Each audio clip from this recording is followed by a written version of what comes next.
in Kenya with the State of the Nation address. The country's president, Uhuru Kenyatta, has been defending his administration against claims that it's taking on way too much debt, way too fast at an unacceptable price. Mr. Kenyatta has told a joint sitting of Parliament today that the current level of 50% of GDP was well within standards that Kenya's debt has been on the rise since 2012. But at the time, it is about 30.2% compared to the current level of 52% of GDP. Reports from the treasury show that the public debt is now at about $30 billion. President Kenyatta, in his State of the Nation address early in the day, did admit that the country's wage bill has skyrocketed, and that has come at the expense of availability of money to spend on development. The wage bill, according to him, takes up 50% of total revenue collected. He is now proposing a range of salary cuts to deal with that.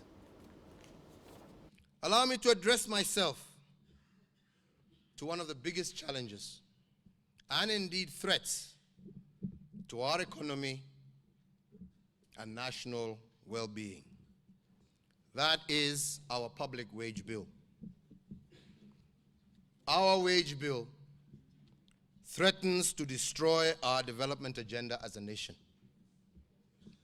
Today, the public wage bill stands at 627 billion shillings per year, amounting to 50% of the total revenues collected by government.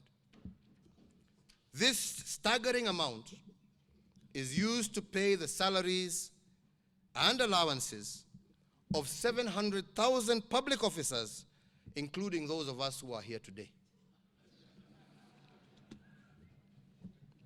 In simple terms, 50% of all the money collected as revenue from the Kenyan taxpayer goes into the pockets of less than 2% of the country's total population.